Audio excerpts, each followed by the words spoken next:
Hi, this is Matthew Weiner, and I am here with Jennifer Getzinger. who is the director of A Little Kiss. This is episode 1 of season 5. It's a 2-part episode, not 2 separate episodes crammed together. And this had a particular challenge because we had been off the air for 16 months. AMC did not want to air the show in 2011 and 2010, excuse me. So we really wanted to come back and give the audience a chance to get right into the story. This was story-wise was an opportunity to show the outside world to the audience, and I think you're supposed to think like, is this Sterling Cooper, Draper Price? Like, what agency is this? Where are we? Somebody call the cops. That's all there is. These people are types that are familiar to us from the agency. You want to talk about shooting this? It's really, really masterfully done. There's a lot of special effects in here and everything too. Yeah, there are. There's a lot of different elements to this. We shot the protest in a different space, obviously, and this was a set, and then we had to build the outside for when they pour the water, and so it was a lot of different angles. I mean, we're not usually outside buildings like this, but. I also love starting with this because it just shows you that we're just at a really different time, Right. That's the 60s, or really the change is coming, which I thought was so exciting about starting with it. Right, and the idea was to sort of show the audience in this episode that the outside world is impinging on their life. Not only on Don and Megan's life, but also on the life of the agency and all of their sort of frat boy dynamic that they have at Sterling Cooper, the old world. They can't... It's coming right into their doorstep. This was based on a true story from reported in the New York Times. The dialogue in the scene is from a reporter recorded it at the scene, and the event was at the scene. And this is more of an attempt to sort of give this childlike approach into the new dynamic of Sally and Don's life, right? The audience doesn't really know at this point if Don and Megan actually got married. Right. So, and we don't know where we are, where Sally is. The music is perfect for that. Yeah. It's dreamlike. It's Ebb Tide, which was a popular song, and it's performed by this guy named Ken Griffin, who was the master of the organ for ice skaters. Oh, wow. This is an ice skating song. But I just thought it has this incredible dreamlike quality. And I don't know, we talked about this in the tone meeting, that this, for you too, this sort of is really reminiscent of our childhood. Yeah. Oh, definitely. In the new apartment and all the evidence of moving, and Sally is older, and there's this suggestion of if you're not distracted by shirtless John Hamm, you can see that there's a naked woman in his bed that we don't know who it is, right? That's right. Little tease. So you were the first person to shoot this new apartment. Well, actually, this was shot second, but you definitely had a lot to do in this new apartment. Right. We knew this was the first time we were going to be showing the new apartment, so it was... We're not going to be here on his actual birthday. Does it have any Exciting. particular challenges? This was actually the first time. I don't think this is in the next... Yeah. There's a there scene is a where scene. before he Yeah. goes to the Stones concert. Because I remember... well, there were just challenges. I mean, really, just because it's a new set and it's so beautiful. I mean, Dan Bishop did such an amazing job. But I think that that it was just challenges, really, for the cinematography and the lighting crew, just figuring out how do we, work this new set and give it this natural light coming in, but still fill the space. And This is to me, writing-wise, I was thinking like, well, let's show the dynamic right away. Don's birthday's coming up. How is he celebrating his birthday with his new wife? We still don't know she's his wife. We don't know that they're married. We know that they're living together, which seems like a modern arrangement. And she has a relationship with the kids. He's the all-American dad. And I always felt like this apartment was the apartment people wanted Don to have when he got divorced. right. Like the bachelor pad with the great view and everything. This is the introduction of Henry and Betty's house. Have a happy birthday. It is a real house, and he did a great job on conveying the intimacy of this family. No seatbelts, and you think Don is sort of like overcompensating on the fatherhood thing because he doesn't live with the kids? He'll be 70. But he seems to be enjoying it, too, which is Yeah. what I always liked about this. It's like he does still love being a dad. He didn't abandon them, I think that's Right. an important thing. Right, he could have just moved on, as a lot of men did at that time. And also, we wanted to establish this sort of baby Gene is big enough to know who he is. Dawn's having a birthday, which is part of the story, and also that Sally is kind of she's getting older and precociously older. She's keeping track of his schedule. Love this shot. Beautifully done reflection. I don't remember how that was done. Is it just like It's an effect. It Yeah, is an effect. we had to shoot the house separately and then put it on. And then this is beautiful also to me. Besides David's cue here, which is taking us in, I think this is a shot we've used a lot to introduce Dawn on the train. Exactly. Yeah. Well, that's what we had talked about in the Oh, I tone. forgot We were that. saying like, oh yeah, let's kind of give him that little bit of the Don Draper Right. here. Part of the story of the season was that Pete and Dawn have kind of changed lives. Right. So here's his friend on the train, Howard, Getting back to herself? How old's the kid? and a sort of establishment of the reality of Pete's life. He has spit up on his shoulder, and we find out that Trudy was standing at the train at the platform in a robe, Right. and he's somewhat unhappy already, but thank God not as unhappy as his spirit guide here. Right. Who ends up in Jennifer a is hotel from in Rocky Hill. Right, I was going to say Jennifer is from Connecticut.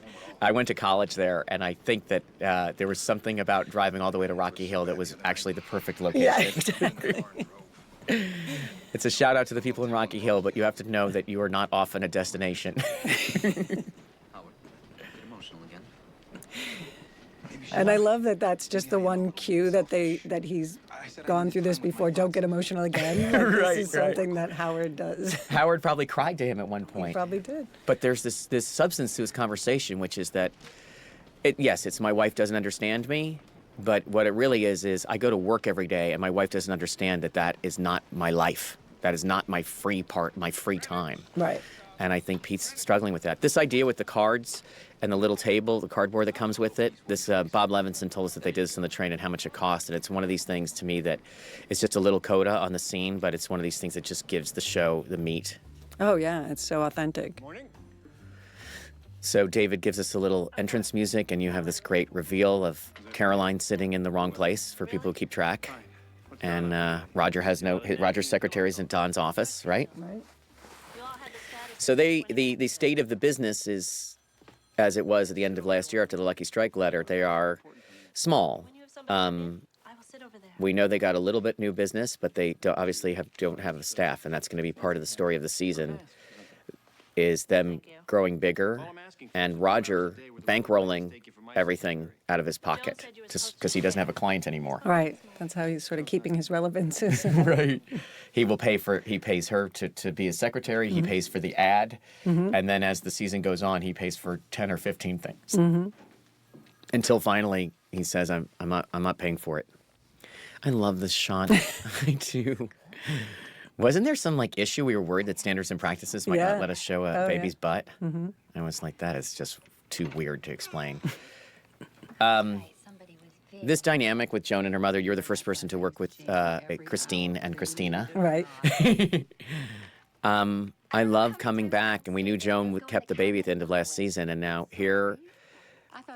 Would you say, we've even had this conversation. We know a few things about Joan that the audience doesn't know, but really, so much of her background and personal life has been completely obscured over the course of the show. Oh, yeah. So I love just suddenly her mother's there. You're like, wait a minute, this woman is Joan's mother? I Right. think it's and I love how, it obviously develops throughout the whole season, but even in this episode, I think you slowly start to see a real dynamic between them, which is really nice. Just how she needs her, but how she irritates her, too. Yeah. Oh, it's definitely an interesting dynamic, and our thing was okay, how did Joan become Joan? Well, this woman is obviously instrumental, and this actress was so up to it. God, would you? Joan, Christina's portrayal of this newborn mother and exhaustion, and we patted her a little bit so that she still looked like she couldn't have possibly lost all the baby weight. She was great with a baby, right? Oh, yeah. She was Yeah, amazing. it's really with the incredible. baby. Yeah. Some people aren't, some people aren't. Great babies also. I think there's 3 of them, and Jennifer deserves and the crew, a medal. You have to realize that you can only work with a baby for a 20-minute period. Yeah. So you have 3 babies. That's 3 20-minute periods, and maybe one of the babies is uncooperative. And so it's miraculous to be able to shoot this much, Yeah, when they're especially the this scene young, later on. it's- Yeah. It's really tricky. So I trust you're adequately prepared for the Heinz presentation. So here we see Pete.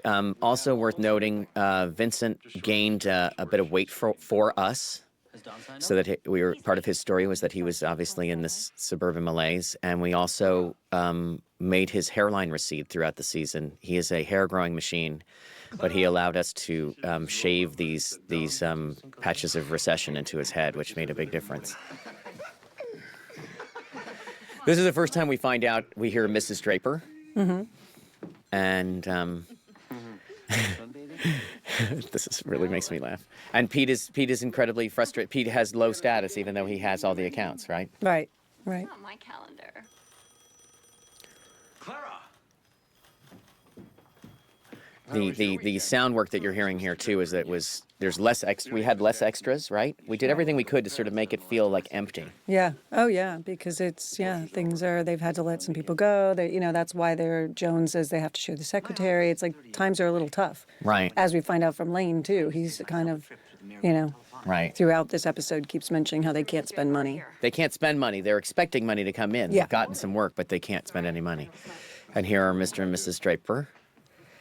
And It was nice. I love the way you know what the important things are, like the entrances and exits for like the whole season. This is like Good morning. we're 12 minutes into the show, and we're starting to get the dynamic here. I did. I don't see the humor. It's funny. And also, Serves them right for stealing pond. Don is happy, Yeah, right? he is. I mean, just even the way they walked in happy together, I love, just because it's something that comes up later when you see them walk in. Right. But yeah, it's he's very happy here. We should run a wine ad. You have is there a special when you have this for the premiere? This is the first time you've done the premiere. Is there a special sort of like plan to convey? I know there is for me writing wise, but to sort of like get the actors into like the whatever's different. Not allowed to read it. Do you have to work on that? Forget to watch. Yeah, a little bit. I mean, definitely. I mean, the Don being happy thing was different. I mean, I remember that. Well, I know you had talked to John about that as well. Yeah. just where he was, but I mean, that was just a different thing for him to play that we had to keep an eye on and make sure he Right. kept things a little bit, He wants to know if there's in this different zone, not letting things weigh him down the way they normally would. Right. And even for Roger, sort of, I think John Slattery almost felt a little bit like, what am I doing here in the Right, office right. now? Because And then and here's Jared's gift of his trying to be funny and so forth is all good news. yeah, just getting the dynamic. Okay, they're running the agency. Pete is running all the meetings. I should take this right away. We have started many seasons in a weird way with Pete trying to get an audience with Don. And there's Roger walking slowly back to his office to do nothing. And of course, Mr. Cooper is there. He has no office. And this was the establishment of the dynamic. Janie Bryant hits one out of the park with this blouse, Oh, I which know. every single person who came near the set or saw Jessica walking around said, I want that blouse. oh yeah, no, it's perfect. And every man who saw it said, I want to take that blouse. We thought that the important thing was that Don is happy and they're underway and Megan is working there and it just looks like it works. We don't know Megan's status, Now I have that power. but we know that Don is having a sexy, I just saw him. secret relationship with his wife. Yeah. You're a dirty old man. And then, of course, this is a little bit of a revelation of their relationship, which is slightly sadomasochistic, as we will see later. Anything else? Yes. I'm sorry, am I interrupting? First available meeting. I'm sorry to laugh. I just love the way that these two really, they are very good friends, and they really relish punching each other in the balls on set. Absolutely. Every time one of them has a chance to do something nasty to the other one, you get something amazing. Like, I don't think it was in the script for John Hamm to literally ignore him. Right. Yeah. Things have not gone Yeah. well since we cut them loose. They want to come back. So here's the introduction of Mohawk Airlines, and you get to establish the continuum For of one, I'm very excited. work Me too. at this I don't agency. understand the secrecy or the urgency. I'm meeting with them. Right. And it's more of Pete being the one trying to drive, keep Right. really working and trying to drive it forward and trying to get them another account. It seems like I think it Pete's took a sort of bunch doing of episodes for people. We knew right away, and you and I talked about this, that Don is not really doing anything. Right. And Pete may have even ascended to the point he's at right now, black suit and all. I mean, just think about that. Yeah. And he's a different person. He might have, that was in the script for him to be startled by that Yes. line. It was great. But might have ascended to that point because of Don's lack of interest. I mean, Right. Don usually is a roadblock to everything Pete wants to do. So she's sitting at Peggy's desk, which I thought was great. And I love the way this scene, this is something that you conveyed very nicely of the levels of intimacy. So you start off with a conversation business-wise. We see that she's working for Peggy and is inexperienced, and Peggy's being polite to her, right? That has to be, I think people expected Peggy and her to be in a battle. Right, exactly. Which I love that we were showing them right from the top that no, they're Right, not. yeah. They're, They do have a battle here, but Right. it's really her battle with the entire office. And then the intimacy of this, I mean, I think what you get here is Peggy's story, which is that she's going to be straddling a very difficult situation. Her boss's wife is working for her, and she likes her, but the way that this sort of lapses into the surprise party. And the surprise party, I know, it comes up in the writer's room too. It's like the biggest saw in the world for television shows, but I felt that that's part of Megan's issue, is that she is so innocent and so excited that, I mean, Peggy has that line, haven't you ever seen Lucy? right. This does not go well. Right.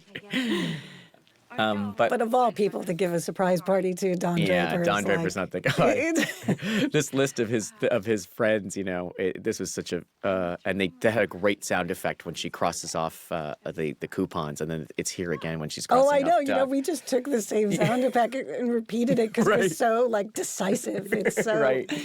so funny. I like her saying, "Oh, I've been so busy, and I didn't get him a present." And she knows when Don's birthday is. She used to be his secretary. Don's whatever official birthday. And here's the difference between Megan and Peggy.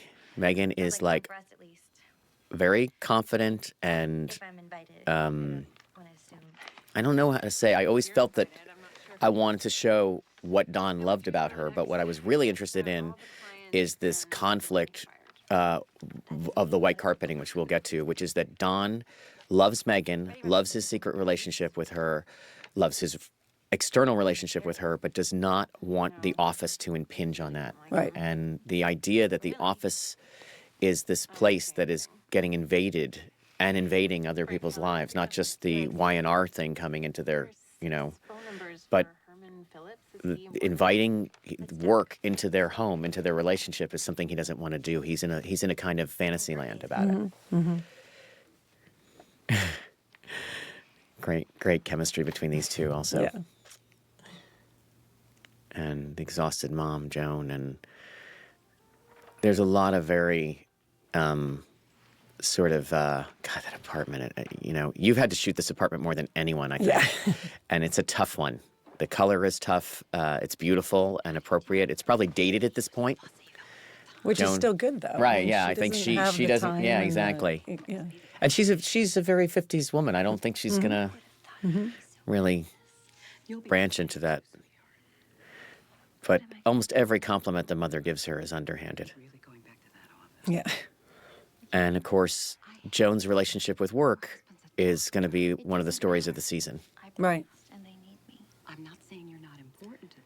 Well, and that's what's funny is that she is a 50s woman, but this idea that work is very important to her and they need me and I'm going back, that's a very, she has that progressive element to her too, which is Right, like, and it's great. exactly, she is progressive, and it went from being this temporary solution to her disappointment with her husband's profession, quite honestly, at this point, to actually something that she wants to do. And we're sort of seeing her basically say, no, I actually want to go to work. And I actually believe this conversation still takes place, especially when between a mom and a daughter, when the husband's career is the primary career, which it is still, I think, culturally, even though obviously it's not economically. Right.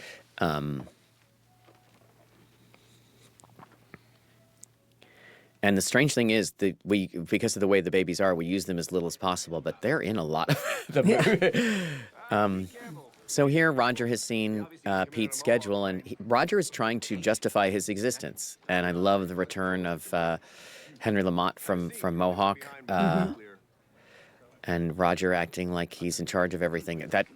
That shot of Pete entering is literally one of the things that when I get the cut, and I was like, that is exactly how I saw it in the Oh, script. good. It is. Yeah. It's just like we don't You know. just see his face start to fall Right. just a little bit. It's great. Vinny is so good. He is. And I love that Roger has his skills. He's totally charming. I love him just sort of daring him to be there. So, and this was a stroke of genius. I actually would attribute this to Scott Hornbacher, which is that we created a location. There was a real restaurant on the roof of the Time Life building on the top floor called the Hemisphere Club. So we realized it would have the same backdrop, only a few floors different, and a very similar basic architecture. And Ellen Freund researched every aspect of how the food worked there and everything, and we started using this as an alternate location. So you're basically looking at the Sterling Cooper offices. That's Don's office behind you, and Roger's on the other side, just being swept out. Yeah. No, it was great. This was the first time we had done that. Yeah. And I know. I remember thinking, is this going to work? And Right. it looked great. And shout out to Josh Weltman here, who did extraordinary work on this presentation. Advertising requires a lot of research to keep it within the period. Here is Mr. Hines, who will figure throughout the season, although you don't know that yet. And I hope that people understand that the results of these advertising pitches are not related to the quality of the pitch. This is a great ad. I know. That's what I Very- always think. I'm like, I would love to have seen that ad. I think it's great. But it's so much about the client. It's and about the client. And this client in particular, who Don tried to solicit when Lucky Strike went down the tubes and said, maybe one day, well, here he is. He showed up. And John Sloman plays Raymond, and he's got a great sort of Midwestern quality, and he's supposed to be from Pittsburgh, but They can't just get lucky. he is not a fool, and he knows his product, but Where's the bite and smile? Ken, you said there'd be a bite and smile on the phone? he is disappointed. I think I said there was going to be a bean ballet. I'm sure we can. Aaron Staton has an ability, and it's why he keeps getting him, that you can give him one line in a bowl of a 20-page scene, and he will just nail it. Yeah. That made people laugh every time. I know. Really, they're being portrayed as far more important than That's the only mistake she makes in the You pitch. ever see beans up close? They're slimy. They look should- like a bunch of bloody organs. And here's a man who knows his product, and he has something that he asked for, which they think they're delivering, obviously, which is a sense of humor. Because they're shaped that way. But you could call all beans that. But he seems to have shifted things, and there we see Don's relationship. Don is the closer. He's going to come in, like he always does, and close this deal with his vicious, sadistic, Charming. charming.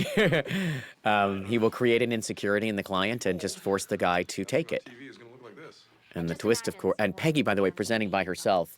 This dress is from last season, I think. She had worn this once, and you just sort of see Elizabeth always is in this state of evolution. A new generation of consumers. The ketchup kids, are they even going to notice this? And I mean, he's that so Waltz preoccupied reminds with me of old the youth, which has been the story of the show basically since it started, and was the story of the '60s on some level. Oh, yeah. They knew that these were consumers. I can see your point. beans. It's the war. And that's not what That's Peggy was not what she expecting expected. him to say. Yeah. And I think this is about Don being happy. He's sort of like, well, we'll do more work. I'm not doing it. Right. I want the kids to He always has that attitude that we can do more work if we have to. Yeah.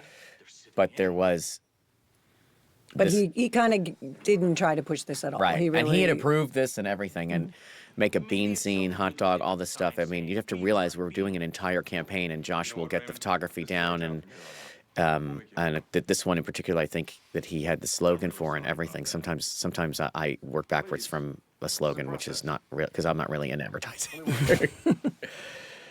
And he and his minions leave, and they realize it's back to the drawing board, and this is sort of our Peggy Don dynamic for the season. That was the best thing so far. Unless you like this beans protest. You can't be surprised that that man doesn't have a taste for ballet. It's a joke on ballet. And just to say something too Doesn't have a sense of humor. about I'm not. the amount of protest again. It's not just the protest you saw. There is so much them pull the plug at the last minute. organized civil unrest. We will find out that there's a lot of rioting going on in the cities, in the ghettos, and the civil rights struggle is definitely going on a more high-pitched level. There have already been murders. There's been a lot of violence associated with it, and rioting, obviously, with a death toll. But there is also a student movement which has taken hold, and those are the desirable consumers.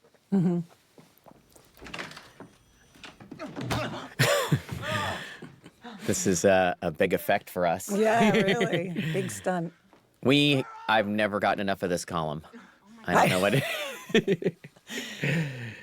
It was an idea that I had from the very beginning, and I love that Pete was stuck with it. And it's true. Pete is too important to have this office. It's true, yeah. Your desk, like a damn you too. What? You think he's looking at your breasts? He's looking at my calendar. I love this dynamic between he and Clara, too. I mean, Yeah. This is his secretary. He is yelling at her, but this is another human being. I think people have some image of it being like some subservient relationship. It is still your boss. They can still, do you know what I mean? It's like she's laughing at Pete as much as he's laughing at her. He basically proved something true. Right. Except for my deep nausea and And here is a way to sort of, And Roger, the scene to me was about, Well, that shows it's a good lead. it's my lead. this is the future of the agency. Yeah. Ken gives a speech here that is basically the game plan for any agency. And the audience needs to know that, I guess. Yeah, yeah. Everyone pulls in the same direction. I'm not supposed to worry about Roger. I'm supposed to worry And I about love that other Pete was a coxswain. Of course he was. Step backwards between successful and failing.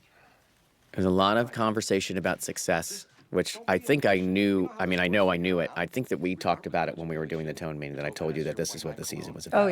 Oh yeah, that the speech of Ken, and I mean, I love that Ken is being very hopeful for the future here, and Pete has the weight of the agency and getting that. He's kind of a bit mired in trying to get the accounts and trying to move it forward, whereas Ken has this a bit more sunny outlook on it all. He can see And further success down. being, he says success is the step backwards between, he Right. talks about this, about stable is the step backwards. And then Trudy has the comment to him about dissatisfaction. Right. And I think that that's what you realize is that Pete's ambition and his drive for success is going to be pushing things. He is carrying that weight on his back, but it is not satisfying to him. There is a point in the season where they get it and he doesn't even know what to do with it. Right. People have asked me what the dynamic is for the season and what the story is, and how I think that the big dynamic for most people is Don going to cheat on this woman, and when is it going to happen? And that is definitely something we can't deny. But this scene here, to me, I was talking about me. bothered not him spoiling the surprise party, which is why you do a surprise party story, but Don coming in and saying, "Is she ready to leave?" was, to me, the inciting incident in the plot of the season. You're not going? Because everybody who watched this knew that whether they could recognize it intellectually or just emotionally, knew that there was something weird about that. Yeah. Yeah. That Dawn is controlling her whole life.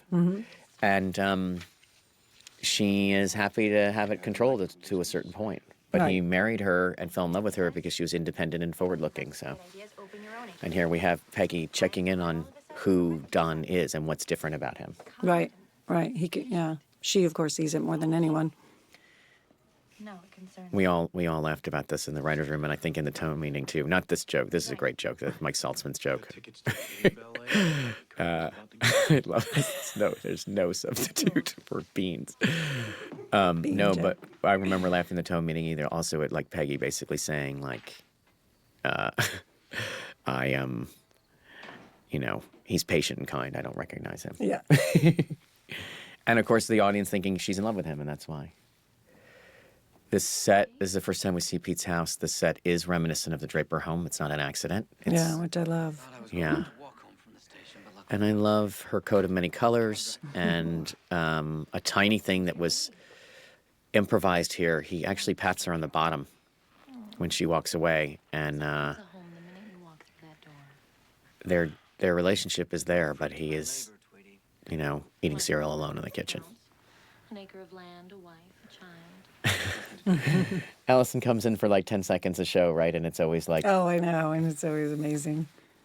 And they have great, I mean, they do have this really warm relationship. They have a, great thing between the two of them, I think, which is important. It's not just like, oh, he's got this wife who's holding him down. I think you see that there is a connection, but he's just getting more and more unsatisfied with it. And you did a great job here. There's something complicated. There are actually two masters in this, and there's the ending. Right. This is the extra thing that I love. That was always a shock to me. When I'm down there directing, I don't always think of this stuff. And Chris Manley is a great help. Mm-hmm. But I love that you had this nice master. The fridge obscures him. The fridge is full of stuff, too. It's not like you're hiding it. You've had it around the butt there, but then you have this master from this side. Well, they had to build that little hallway there for this shot, because really? we wanted a wide shot of him eating the cereal alone, and it seemed to be the way to do it. So they just had to add that little piece on, but. And this all is set up for really what took up most of your time in the 2 weeks you were shooting this, the 16 days, 15 days. Yeah. This party. And this is my attempt to get you into the story, explain the dynamic between this husband and wife, set the period, and also, my God, there's a little showmanship in here. There's a little entertainment, right? Mm-hmm. Oh, yeah. Well, and just seeing look at Megan's friends, compared to Don's friends, and this band that she hired, and it's just so different. I mean, Betty would never have had a party like this. No, because he forbid it. Right, yes, that's true. And of course, this hallway here is. We knew that Roger would ruin the surprise party, but we wanted to make sure that we knew that Don was wearing a blue shirt for the first time ever, and a sport coat that she bought him, and he's looking a little younger, and that their sex life is. And I really wanted to have that 60s movie icon look for her. Oh, yeah. So the reason I hired her. I mean, besides her good acting. Great acting. Do you want to tell, how many days were you shooting in the, let's talk about the party scene. Yeah, this whole sequence like we did 25 over minutes of the 3 show. days. Yeah, we did it over 3 days. It's still impressive. Yeah, it was a lot to do in 3 days, but it was. And you had It was fun. It was a lot very. of prep. This was very probably more planned out than almost anything. Just this whole thing, because we just had to getting around all these big angles with all these people. And let's not take. We have to take into account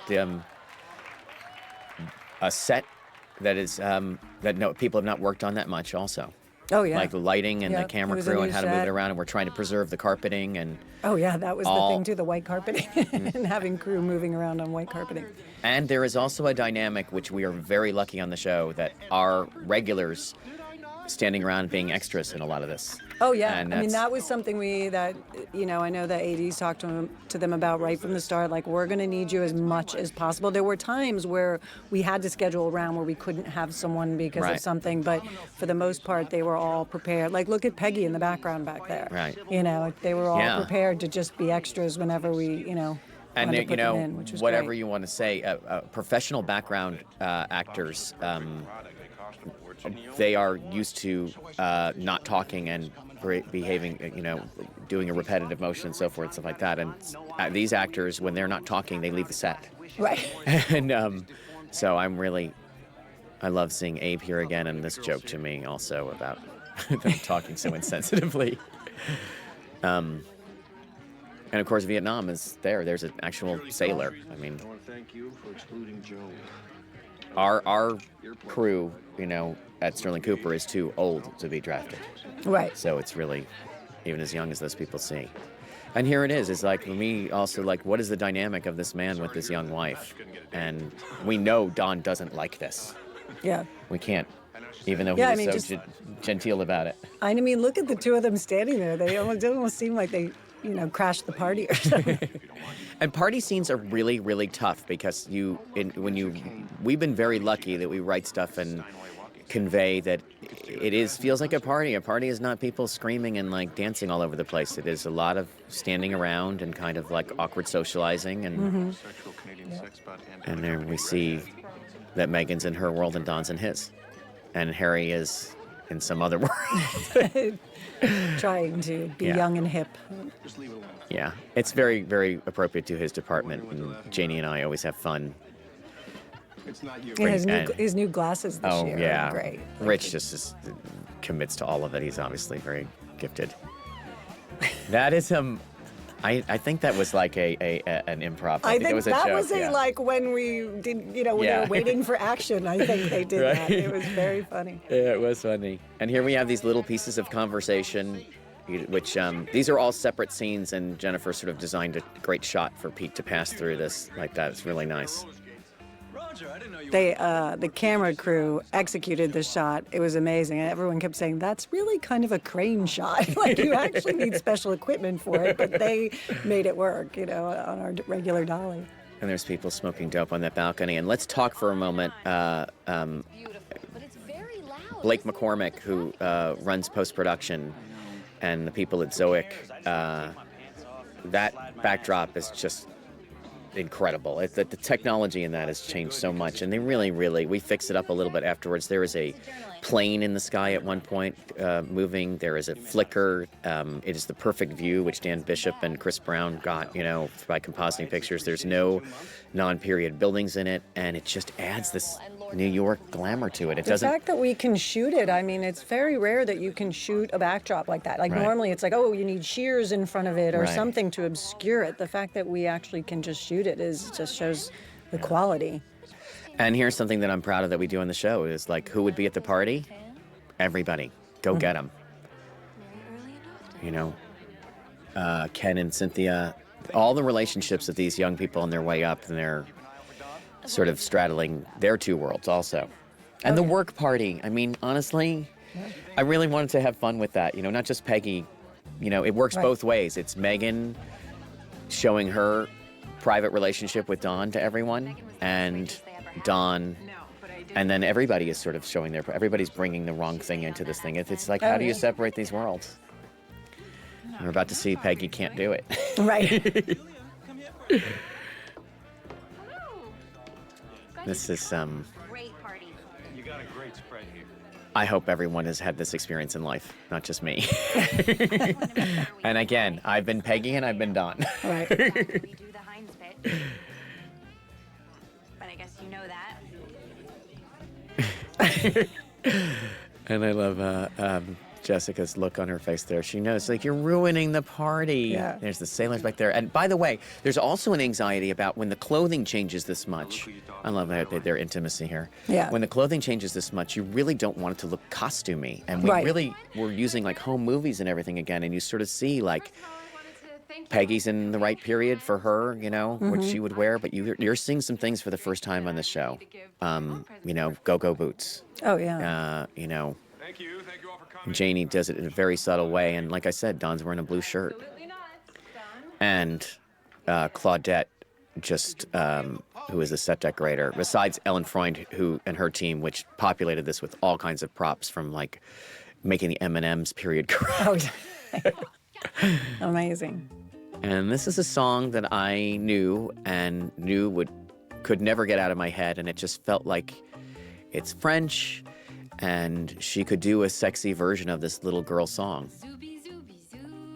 which is sort of the whole style of Yeah Yeah, which is, it's childlike, but it's thrown with sex in it. Right. Right. And Which she does perfectly. Yeah. Combination. Marianne Kellogg did the choreography, and Amazing. I had some very specific moves that I wanted that you really got in all different forms. And then there was so much coverage. She did just such a great job, and Jessica did such a great job of covering all the pieces that really what we were worried about was, like, I wanted it to be shown wide. Yeah. I really didn't want it to be like made up like a music video of like cuts that create a mood. I wanted to see a regular person moving in space. Oh, yeah. Yeah. And to see her whole body is But just everything. the way she moves around and Yeah. stuff. It's great. Yeah. Her hair, this dress, Janie said, I know exactly what she's gonna wear. And Chris Gay did an amazing job also of like putting it together in a way where you get the reactions. And I think a lot of the dialogue that's after it and before it was originally in the thing, and I wanted Yes. more dancing. Right. Yeah. Yeah. But I love there's just little like we only use the close-ups for small moments like that, Right. just to get the eye, the connection. And a this. story being told, and a story being told that Don is at first horribly embarrassed and then really enjoying it. Yeah, then he really gives in. Yeah. And it is, we would be remiss if we do not talk about what an exquisite piece of sound work this is. To make a crowd sound like they're in this room, to make this song sound like it's coming off live instruments with a small PA speaker and a low ceiling. You're really just like, it took a long time to get it right. And, David, of course, pre-recorded Jessica's thing, so she's lip syncing, but I love that joke. That's Jonathan Igla was like saying that Sailor should be like, he doesn't know anybody, but he's having the best time he's ever had in his life. And this, to me, was the story of the season. Part of the success As is, a wise man once said, the only thing worse than not getting what you want is someone else getting it. a cynical comment. This and they're all great girls until they want something. Yeah. I was going these to are- say, well, and yeah. those are very telling things for Roger, obviously. Right, Both yeah. of those things. And I love, Peyton's little look at him when she says that. I was like, there's no way that your wife wants to hear you say that. Oh, yeah, and she hears what he's saying. Yeah. And then we sort of, I think the audience is thinking that the tension now is going to be, okay, so now we know they're married. Now we know that she is unabashedly younger than him. Mm-hmm. She works at the office. And I think they're sort of thinking like, does she really know who he is? And that's what this scene is about to me, is him saying, A, you don't know who I am, or you would know that I hate that. And then, of course, her saying, the Dick Whitman thing. Right. How do you make a decision when you're shooting a scene like this? Okay, you're you are definitely the first person to shoot this intimate a conversation in the bedroom. Yeah. I remember, obviously some of it's performance oriented, but I remember wondering about this two-shot. Mm-hmm. And how you decide how close they're going to be together. Do you want to play it all on the side? I mean, what do? You just literally try and cover it because I'm going to want everything. No, I mean, we knew we had to get these angles because, there are just moments. But then even when they get really close together was where it gets much trickier to even Right. try to get the angles. But, I love that a lot of it did play in the two-shot because I remember when we were all watching it, there is this great intimacy with her being over him. I think Right. there's something really interesting about that. And, there's something I love that all this sort of plays just in this two-shot. Yeah. And then even when she goes in really close, it's just played in the tighter two-shot. Right. I always which I have think right, is which nice. is a luxury. Yeah. Even having the tighter two-shot. Yeah. That's the thing I was impressed with when I saw it. I was like, oh, she knew how important this scene But was. well, yeah, and I also feel like you want to be able to play it in that, and if that moment were too wide, you'd have to be close to play it. My whole thing is that I have an anxiety. I know that the show is known for its subtlety at times, but I have an anxiety also about not watching people's faces when they talk. Sometimes if the message is, especially because they're doing amazing stuff. Right. But there is something about not having to edit and having your eye on its own go between the two people, and you're getting so much more coverage and so much more of an experience. You're seeing her, you're seeing him, you're picking when you want to look at him, especially once a shot's playing out for any amount of time. You can control where people look when it's just a quick cut. Right. But- No, but this, look at the energy between them, it's really, He punched her in the face. yeah. She says that Dick Whitman thing to him, and we're like, oh my God, she knows all that? And then he still punches her in the face. And David has this amazing reprise of this cue from last year when from Tomorrowland when they kissed. Oh, yeah. And you want to talk about that? To me, this is the most exciting thing in the episode in a strange way. This moment. Well, yeah, this is really where we first get to be alone with her and just think of all that, all that she just went through for him. And it is, like you said, it's like he just punched her in the gut, and I feel like that's what she... And then- Yeah, it's one of these things. It's a sentence on the script, but I wanted to make sure that apartment looked like a wreck, Right. and that she was out there on that balcony with a little wind blowing, and that she has. This is what this young woman has done with her life at this point. It's a tough. That's a tough guy who. Yeah. So we've seen the state of Megan, and now we come out in the street here. This is another thing that surprised me when I saw it, of how much production value there is in this scene. I knew that we could shoot a cab outside, but I thought it would be a much smaller scope. Yeah, no, it was, it was amazing what we were able to get. I mean, a lot of it is blocking things with period vehicles and and people, and we're strategically placing things. But it works really well. It makes the street very alive. And so basically, we introduced sort of something that's happening for the season, which is that Lane is a gentleman and is trying to protect this person's wallet, and we see the distrust. And this is, of course, another racial encounter. But of course, I remember trying to explain that the tip that he gives him is actually good. Right. Yeah. Yeah. A 25-cent tip on a $2 fare is a good tip. But that Lane finds this wallet and takes it on himself to return it because he doesn't trust that person. And here we have Dawn and the aftermath of the party. This was one of the last things we added to the script was the scene. It was Mike Saltzman's idea that he would use that shaving brush he got for his birthday, and that we would get a sense of Don's age by seeing him in a white beard. And Dawn would too. And this is one of these nonverbal things that you write for John Hamm, and you get it, and it's so good. I know. It's great to give him those moments. That was quite a soiree. So it's the aftermath of the party, we're back to work again, and again, these interaction of these two worlds, which is good, one of the tensions, as I said before. You seem to be in fine spirits. Well, I didn't get into too much trouble on Saturday. And Pete's attitude about the business, and Pete's has a lead on Mohawk that's going to be happening. I just like their relationship, too. We see that Lane works for him in a way, even though Lane was the one who got him that job. They're all blinking. And Jared does this incredible frustration with all of the world. And Beth, who we've met as his wife, and we know he was estranged from for a period last season.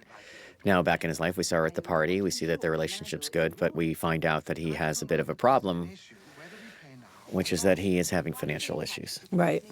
Wouldn't you rather have your money in June than September? And I think writing-wise... But he's also trying to comfort her that it's, he just doesn't need to pay them right now, but everything will be fine. And Right. He's doing a dance. He's lying to her. This I consider to be the greatest prop ever in the show, this wallet, everything. This picture being the crown jewel. I really feel like if the picture had not been taken in this way, if this woman had not been cast to play Dolores, it's just suggestive enough.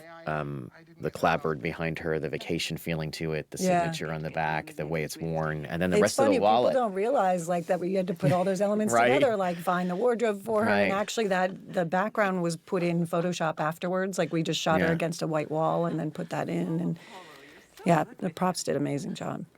And now we see Joan's dynamic in her life, which is that First in line at the post office, it wasn't that bad. her mother is entertaining the super.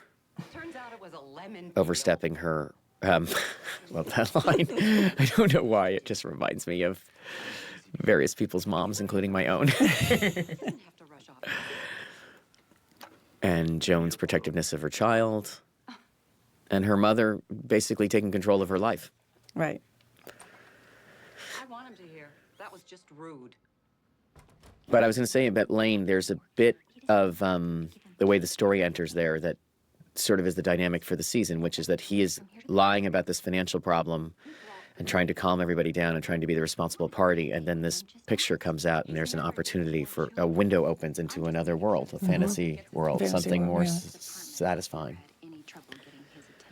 Yes, Joni, everyone's staring at you. And you know you're not exactly at your fighting weight. the audience response to this was exactly what we wanted. You know how Joan got to be Joan because you hear the way her mother talks to her. And no one talks to Joan this way. Yeah. Oh, no, exactly. Well, I wasn't going to show you this.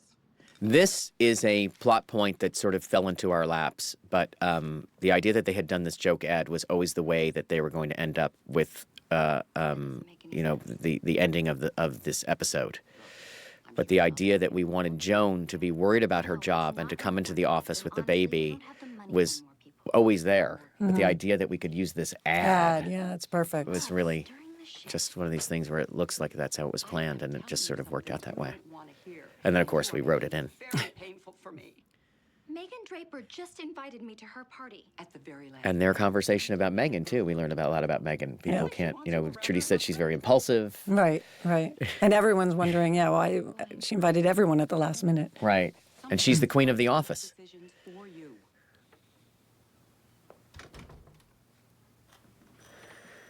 And here they are walking Right. So in. here This they are is walking in like they fantastic. did before, but very different. A great mirror of the attitude, and she's not happy. Don Draper as the beleaguered husband is not something we've seen. Right. I know your birthday was last week, and I was told you I won't love celebrate it. and not to Caroline. bring I it up. love Now I feel like I got the way caught this with my Beth pants plays down. this. So Yeah. I got you a little something. She's just a naturally gifted comic actress. I just wanted to say happy And this was a tough thing for me because we shot this before she did the routine. And we had to explain Oh, to right. Slattery Yep. like what he was imitating. Yeah. And there was something about this that felt so mean-spirited to me. But on the other hand, I still laugh I at love it. it. I think it's fun. I mean, how could he not? How could he Right. resist? Could he? And I love the, there was a debate in the writer's room of whether he should be singing Zooby Zooby Zoo or not. And I just felt like there's no way that he learned that song that fast. He's beautiful, no? And Mr. Campbell. Roger trying to keep his chin up in the midst of all this, finding all the fun that he can and everything. And Dawn saying to him What? Yes, Mr. Campbell. We don't make fun of each other's wives. this. Understood? Come on, I wasn't making fun of her. I was making fun of you. You're happy. I am. Well, I want you to be happy. Somebody should be. We made a lot out of tension between the two of them. And this tension dissolves rather quickly. But Roger is Which one's Mussolini? in a tight spot. And the tragedy of Roger's experience in these first few episodes is, They're all great girls. you just think he doesn't have to work. Right.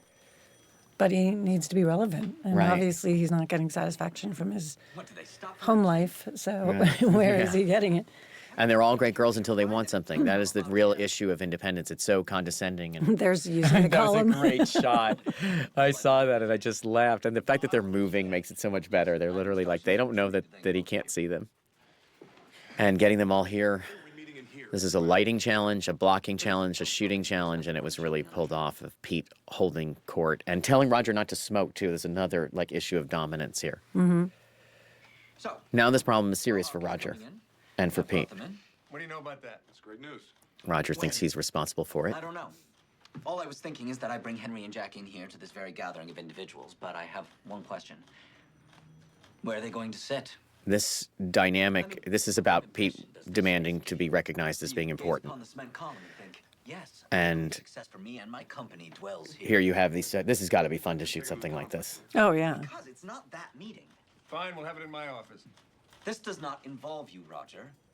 Nor does Vicks, Playtex, Life Cereal, Samsonite, Sugarberry Ham, Secord Laxative. These are all the accounts that Need I Pete go is on? responsible for. What are you suggesting? He's suggesting that you give him your office. And Lane sort of caught behind the rock and the hard place, trying to ameliorate everything. And Yeah. Don sort of saying like, oh, we have business? That's all Don cares about. I think that one of these things about like taking a tense moment like this and recognizing how each character would respond to it for real, like they're not. Right. One of the writing things and the acting things and directing things is to remember that every single actor in these scenes is serving the story, but they are also serving themselves. Right, from their own perspective, you know. Right. So even though there's this intense, tension growing between the two of them, like you said, each one of the other ones are just figuring out what their place is in this mess. Right. And Don's like, why are you making such a big deal out of this? Find my skills in this environment. And Pete basically saying, I'm not sure I'm bringing them in Right. if I don't have a new office. So everybody means it's serious. And Don, of course, is the creative director, even though he's a partner, really has no involvement in this. Why wouldn't he just sit back? And this is the story of the season. He's happy. Let everybody else fight it out. Right. And Jared doing a sort of like bad job at brokering a peace. I'm not sure they should, considering the situation. And Don dealing with more of Pete's outrage. And Pete's disappointment. And Great party, Doc. nice little transitional piece here that's in the script and of them kissing ass to the boss. And what to me is like, this is a Rich Summer just completely committed to this, and Jay looks like he's really enjoying it. Yeah. Jessica definitely got into it, and I think I just told him to make it cruder and cruder and cruder, Oh, right? yeah. Yeah, I definitely played with the levels of how far he could go. And also just from a comedy standpoint, like Stan tries to warn him. Yeah. He really does, which you would. And then, Thrilled to be included. Look at her face. Just that look on her face. and this is the thing. This is what Don said. Do not involve these people in our life. You will not like it. Do not share. And we already know that Dawn doesn't like Harry from that list. Yeah. So now she has a Now reason it's not to really- like him also. And that continues through the entire season. This, to me, you write a scene like this, and we knew we didn't want to cast Dolores, that it was just a voice on the phone, so that you would sort of see Lane's obsession in action. And the way that the writing is wishful thinking, that it will become more intimate. But what you did here and what Jared did, I mean, this is like, you know, at least there is a voice on the other side. I mean, Yeah. but it was No, very... Jared was amazing in this. He was really, I love that, and this is something we can do on this show, is take some time and have there be these strange pauses and these which Right. add so much to the intimacy and the building tension between them. And, you know, it's great. It's like this conversation could not be rushed, you know? Right, and it becomes dirty. Yeah. Oh, And yeah. in a very, not just a period way, but also in a way between two strangers. He's constantly I'm at my office. trying to be more genteel, but he becomes more and more flirty. Excuse me. And she opens the door for him. And this voice is That's why Sarah Beth Shapiro, who is our editing assistant yeah. editor to Chris Gay, and is a very gifted voiceover person. This was a temporary track that I was like, go in and record it. I love what you're doing. And I love how he turns around Yeah, and I gets was so going to say, I turned loved on. how he turns around. It's like, okay, now it's really getting good. listen, I really should return this. He The wallet. everything he says sounds dirty. Slip it in the post. Slip it in the post. The dirtiest line. I know. A bit of cash. All right. And he also does a great thing for me, which is that I cannot control the accent, and Jared is, as a lot of British people are, and not just from the class orientation, but also from the acting orientation. Different accents mean different things. There's a whole language that is really lost on us. Most Americans can't tell the difference between a low class and a high class, and what's casual and what's slang. And he knows where Lane Price is lower middle. Yeah, right. And he works in a high class accent, in a posh accent, although not as posh as the people who came from England, as we remember. Right. But he's just had an incredible interaction here. It's all on the up and up, but this is a flirtation with another man's girl. He does endless great hand acting in this too. All these yeah, inserts. forgot It's about like that. Jared just everything he does with the picture and with the wallet and touching the phone here. Even at the end, in the montage at the very end, the way he takes the Yeah. the way he opens the Even- wallet, this is not easy to do. The way he slides the picture under the blotter when the owner of the wallet shows up, and we know that light goes off means they're done with their conversation. I love this. Now Harry, in a state of anxiety. And I love that it's this. I was saying about the secretaries, like Scarlett and he have a relationship. She knows him, even though she Right. works for him and she is, his employee. It's a personal relationship between two people. Did you see him talking to Megan or Don? I've been working. What did you do? Nothing. That's the line. What did you do? You're Like right. she knows He did something. And now he has to go and see Roger, who is again. I love this. Janie just has a ball, like with, he's no longer in the bow tie. He looks like a media man. Come in. Have a seat. This to me is something that is really fun to write and really fun to watch, and all has to do with how difficult it is to shoot this office because it doesn't have guest chairs. Right. So, So, and the space between them and Roger coming around, offering him a drink and everything. The misunderstanding in this scene, which is that Roger wants him to give up this office, but Harry did something horrible. I don't have to explain it to the audience. It's the comic condition. It's just that always up to something. The tension gets released 4 or 5 times in this scene, Right. and Harry still manages to mess it up. I was thinking Pete could take your office. Really? Look, I will apologize face to face, as horrible as that will be, but I think there's no reason to let me go. And John does a You're not getting fired. great job. This is you know, the chemistry of the actor and the directors, you know, on the show is the actors and the director is that you. Is that a crime? No. Well, it's also great to see, you know, two people like this have this kind of scene because we don't see them interact That's very true. much. You That's know what I also mean? true. And then so you see the, you know, Harry coming in with his tail between his legs, you know. Right, and then he relaxes, and Right. Roger's like, "No, I'm talking." No, wait a minute. You're not. Yeah. And just for people at home, you know, who have aspirations to write and/or act, the conflict in the scene, once the misunderstanding is gone, is still there, and that's what you want. Roger has his own goal. The audience doesn't Right. even know what it is yet, I'm asking you. and Roger is forced to deal with what Pete said. He really doesn't have any accounts. That's what I love. That reality of like having Pete unhappy at that agency with how important he is something you can't Yeah. ignore. Yeah. I mean, Roger really is doing something about it. You know, he didn't has have to. Yeah. Okay, so you shouldn't do that. And his argument to persuade John Slattery is wonderful, and I've said this before, at taking a very, very jokey joke and making it sound like Roger is telling it and sort of Yes. laughing it off. Right, And it right. always keeps. Miserable little office.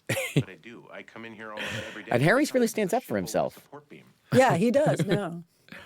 And like this kind of shot, it's amazing. I mean, this is where like the fact that Chris Manley can shoot a shot where it's different shades of white and gray Yeah, is that's like true. amazing. I mean, it's just lit so beautifully. I love all that. I mean, this office is hard to shoot in that sense, I think, because there's so much white everywhere. But Cinematographers are terrified of white as a rule. Yeah. Shirts can't be white. Everything that sucks up too much light makes it very hard for them to bring out the texture and to show balance and especially show flesh tones. Right. And so the minute you walk into a set like Roger's office, you probably have a heart attack. Right. And then you add daylight coming in out of the windows, and you know a lot of times he will wash this with yellow light off of the bulbs, incandescent bulbs, but there's none of that. Picture of something to look at. Yeah, no, it's great. And here's Roger bankrolling the office, and this is a lot of money. He came in that morning with that amount of cash. No, I'm not. I just gave you a lot of money.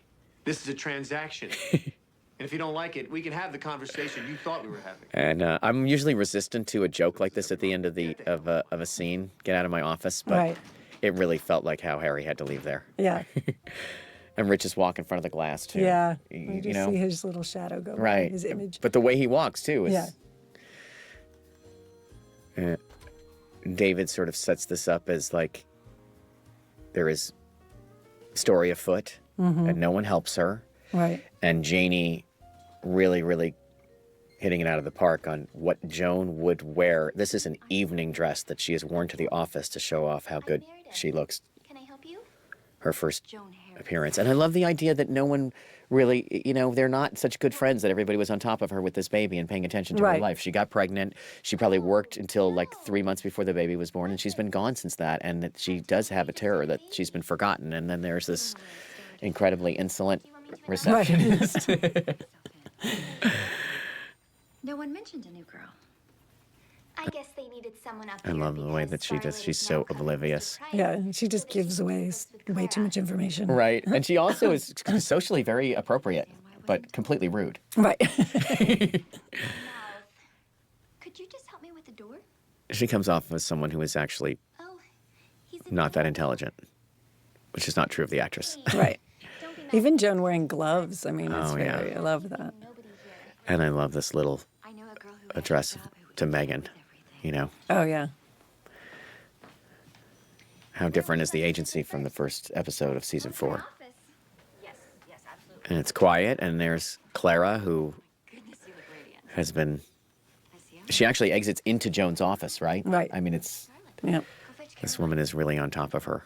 And here is her real friend, Caroline. And now all of a sudden, it's a way to show all these interactions. This scene, talk about shooting the scene. This is as complicated as the Zooby Zooby Zoo. I mean, Oh, yeah. I mean, we shot this over 2 different 2 different days, and it was mostly because of the baby. We had to be very careful about, what shots we need to see the baby in because it's such a young baby. We only have them for 20 minutes at a time, so we had several sets of twins, and everybody handing off the baby. Some people weren't comfortable with babies, and it was, And the great thing is that again, the characters maintain their history.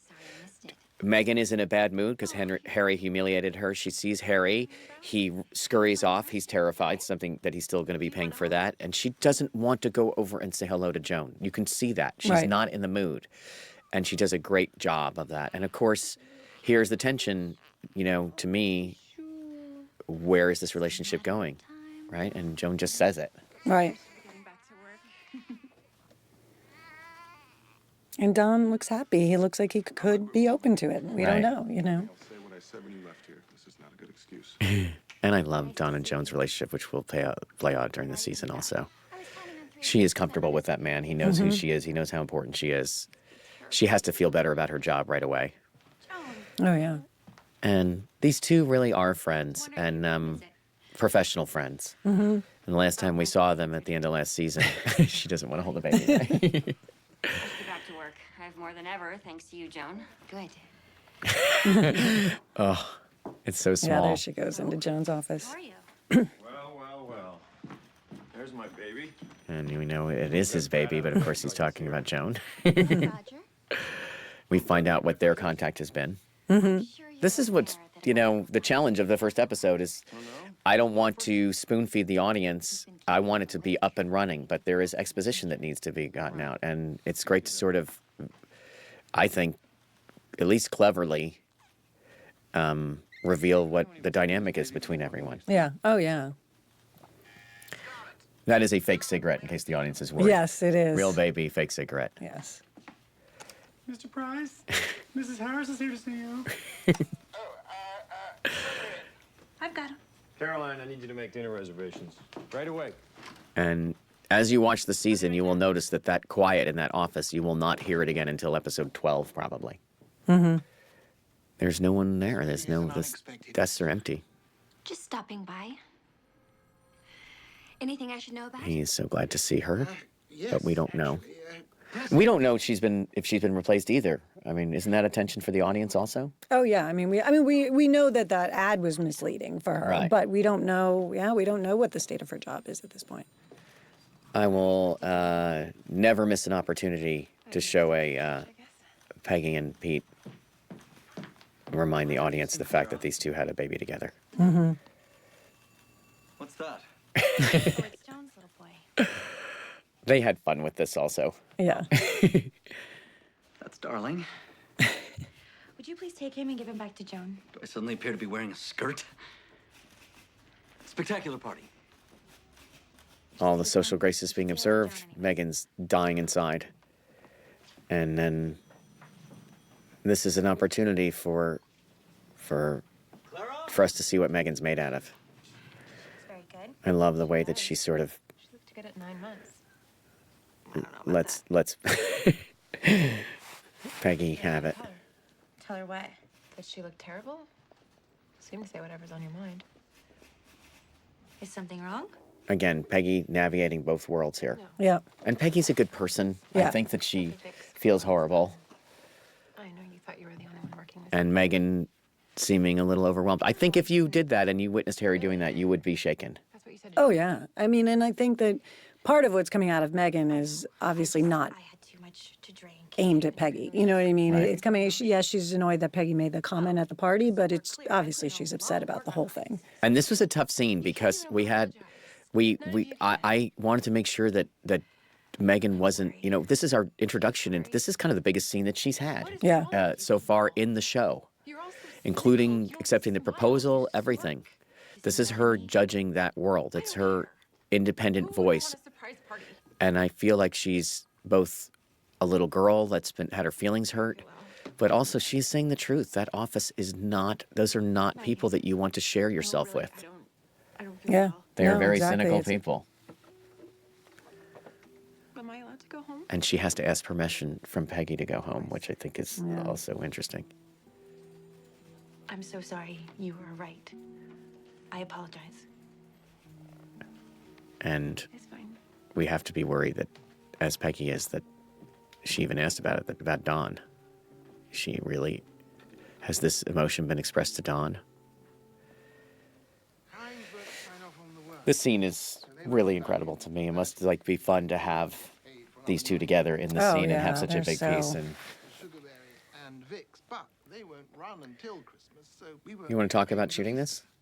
Yeah, well, I mean, it was interesting because, Christina was a little anxious about it just because she, knew how upset she was going to get and everything. But she always just nails it. I mean, she's just so amazing, and she just is able to just show such great vulnerability in scenes like this, and she doesn't, I feel like we don't show this side of Joan very often, but when we do, it's so authentic. It really comes out very much from Christina, and she, I thought she did a beautiful job, and she and Jared really, they have this friendship, and I think they really understand that these two characters have developed this strange friendship, even though they butted heads so much in the beginning. You actually shot the one where he refused to give her the day off. Oh, yeah. Where he threw the good news. With the flowers. When she threw the flowers at him. Yeah, I mean, they've been through a lot, but in a way, they've really developed this friendship and caring and respect for each other, that it makes sense that he's the one she would break down to, And she knew this postpartum, is part of it, right? I mean, she's like, when they have a reason to get emotional, you get, and the actors are as gifted as these are, you get what you need. Mm-hmm. You get there were so many degrees of tears, and but I felt this absence that she's feeling from The Office. I have to admit that when I was writing this is how I felt about not doing the show for a year. I felt like I came back, and what had happened there? Who knew? Right. What was going on there? And would the characters let me, even though I'm creating them, would they let me back into their life? Right. And I actually think that when we had the table read for this, I think everybody got that. Yeah. Oh, I think it cut both ways to the reality. And, in the end, the show will be watched on DVD and Netflix and places like that, and Tomorrowland and this episode will be right against each other. But a lot of the joy and good fortune that we all feel to be working on this show is kind of expressed in this scene for me. It's home, but it's not everything. And then you have her character issue, which is, I'm really glad to be back at work, I think. Yeah. Well, and they both bond over that, over the, what he just said, it's home, but it's not everything. They both really do need this office and need who they are in this office. They need to be those people. And when Dawn is going when they're going to, this is amazing. Yeah. He hadn't seen it either, right? This was shot before Zooby Zooby Zoo also? Yes. Yeah. So this is all us explaining to them, I think, on some level, that he is imitating me, imitating her. Yes, definitely. Although through Lane. I mean, the stiffness of it. Jared is just this whole thing.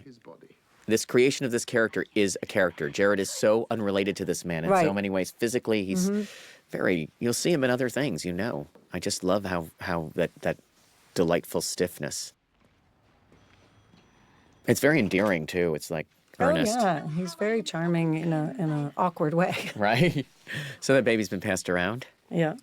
And then this really happened, right? Oh, yeah. This ending is just what actually happened. I like the idea that Lane sort of expresses this love of the family. Handsome little blackguard. The baby really did fart. It's really amazing. What was great, too, is I think in the script it said, that she hands Lane the baby, and then the baby does whatever it wants. And then that's what the baby did. I know better when you write for a baby to not say the baby smiles, the baby coos, the baby does whatever, because you never know what they're going to do. They're screaming half of the time. Roger, convinced me. This scene is... For the firm. They have a bigger office, so Pete got the new office. He's all excited. But when he finds out why... he's not excited, actually. They've decided to move him, and he walks into it. But a bigger office was not the point. Well, fine, then I'll switch back. Roger didn't say I couldn't switch back. Good idea. I'm the head of accounts. I'm bringing in all the business. I deserve the bigger office. It's a great office, Pete. It's very important. But the windows, I miss them. And you did this because Roger told you to? And I also love because these. I respect you so much. This, What do you want me to this say? is what I'm saying. This is so they've expressed their relationship to the office, Joan and Lane. We see how religious it almost is, how in fact their self-esteem. And here's Pete and Harry again, who's it important to? Don's ripping an ad out of a magazine. This is not no work. This is part of his job. And I felt that this was kind of like, this was one of the last scenes I wrote in the episode. I remember adding this in because I was like, she has to, well, Don has to know that Megan left home early and that is a crisis. And this feels to me like, here's the resolution of this tension of like, is she in love with Don? Is she, like, what is the difficult thing that she's straddling between, she knows Don better than Megan. Yeah. And it's very TV to say, like, I'm involved in your life and I care about your life. And I love the idea that Don says after this apology that she gives, which is really self-interested. I don't know that it's all like, I feel so bad. I think she does feel bad. But she just wants to make sure things are okay. Right. And what does Don say? They're not. She's probably avoiding Don anyway. She knows she shouldn't have brought up work. Caroline. You don't know her at all. Really says it all to me. She's my life, you're not. Mr. Price? Yeah, it's a real. This is the hand acting you're talking about. There's a gentleman here, the owner of the wallet, Mr. It's incredible too when you have a shot like that. It's only a few frames, but it really makes you feel like time has passed. They're in a different place. Yeah. There's a moment of silence. I never see it on anybody else's stuff. Of course, Mr. Price. Thank you, Dolores. I said, just a minute. A Freudian slip that seems completely motivated. Yeah. That's not a writer's trick. That is what really happens. And just the way he took this wallet out and did that, that's like very That was meaningful. amazing. Yeah. So now he has this anxiety of like, he's taken this guy, the picture of the guy's girlfriend. Is he going to find out? Although there's no way for you to know that. This guy's a great actor. Yeah. He really is. Janie, Brian explaining how to reveal class, weather, everything. He's dressed from the 50s in a really cheap suit. It's an old, cheap suit. And he looks a little bit like a guy who frequents the racetrack. Yeah. Oh, definitely. That tension. So it is. Well, you can't blame me. Why is all the money there? This is New York. You don't even understand. No, that's not necessary. You gotta take a reward. This is to me a big character moment. Our girl says you're real polite. Lane knows he's done something. He wanted to hear that the girl even mentioned him, Right. even though she didn't show up. He's so disappointed. And this guy calling him a gentleman is really. This is the way we do things. I love the way you shot this too, because I had this sort of intimate, these dirty overs that he sort of steps into, and the handshake, and then of course there's this piece from the hallway, which is just like the extra gravy that really. And David wrote this cue here. Look how solitary he is, and Yeah. how guilty he feels about being called a gentleman. And David wrote this cue here. This to me is when it really feels like big cinema, right? You shot that mirror for the first time, Don's entrance, this late afternoon light. And Oh, you're home. So are you. What happened? he came home to see her. The cue really tells us something is afoot. I was upset. That's clear. So, you want to talk about shooting this scene? I mean, I would say one thing is we reshot one tiny piece of this, which is that her robe was open originally Right. by accident. And what I really wanted was for her to look like she was doing this deliberately. Like, this is a tease. Oh, yeah. No, it's a great reveal to have it. Take it off. You're not expecting it at all. Right. Like that? Don't you look at me. I'm talking to you. And this is their relationship, right? I'm cleaning up. Yeah, I mean, I love that we just saw her so vulnerable with Peggy, and then we see this, which I think is, she let herself get to that place, and now she's sort of pulling herself back up, You don't like presents. You don't like nice things. I love what she says to him. I know it's all designed to and this is all choreographed, right? Her Oh, yeah. showing her butt off yeah. and everything, just like saying, yeah. I know that you're really excited by this, and guess what? You are mean to me, so you can't have me. Don't. Get up. No. I don't want people to think you're getting this. You want it so bad. I don't want it. I don't want you. You don't get to have this. Go sit over there. All you get to do is watch.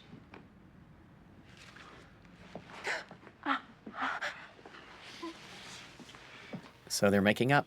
Yeah, makeup sex. Right. And But this was, I mean, we shot a lot of this in wide pieces because it was all about her body and the way she was moving. The only close-ups we really did was that one moment when he says, "You want it so bad." That was Right. like the only time we did actual close-ups in Right. that scene. And they totally committed to it. And, you know, you think, you know, you look like Jessica or whatever, that you're anxious to, like, be in your underpants. Nobody is. Right. She, when I told her how great Zuby Zoo turned out, she asked me about that scene. That's the scene where she was relieved and she was interested in Zuby Zoo, but I know that it was like there was a real anxiety about, like, how am I going to look and what is their relationship? That is adult sexuality. I know that Don seems like a masochist and like a sadist, but I do think that once he kissed her, and the fact that he came home, that he is sort of saying he's sorry, believe it or not. And she is saying, like, I am in control of one thing in this relationship. Not like, you know, you wanted to be with me and you embarrassed me and you're, you know, that's what Yeah. that's what I No, I mean, that's the thing is I feel like she takes her strength back in that scene in a lot of ways. Yeah. By using her sexuality, by using, you know, that's her power. And that's their relationship. Yep. And that this is beautifully shot. This is one of the things where when we can't, the fact that we cannot show nudity on this show makes it dirtier to me. Yeah, I mean, look how she just looks incredible. She looks incredible. He looks like they had sex in a rush. She's still hurt, and you know, Ellen Freund, like this carpeting was everyone was scared. You're going to put white carpeting in there, and I'm like, that is the story.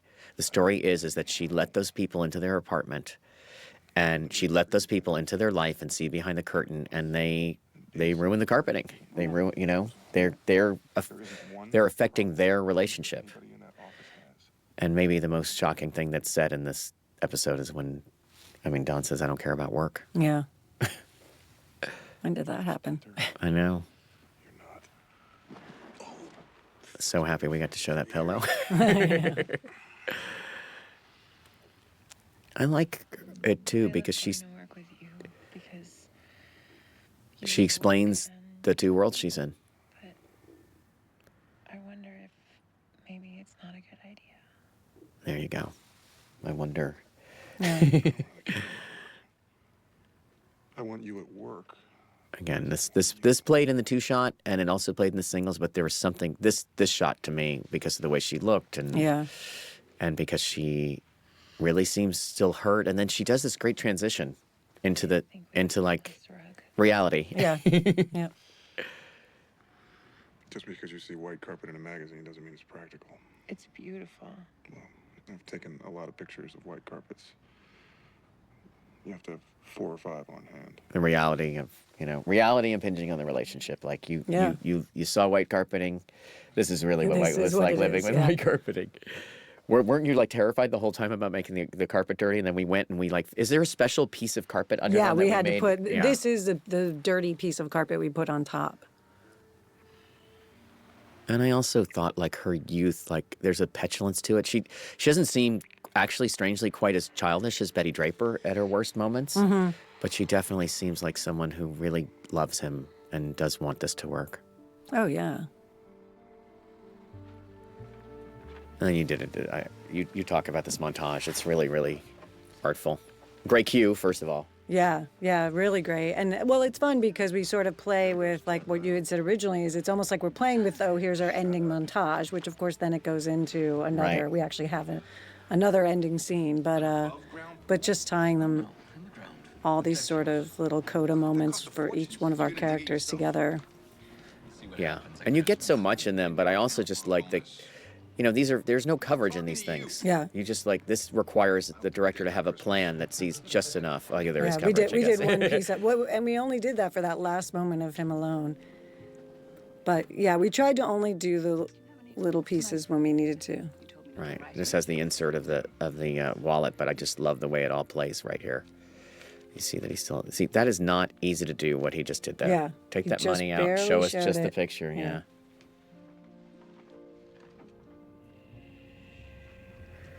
And of course, I love this great ending The Yeah. the The elevator to elevator Yeah. thing.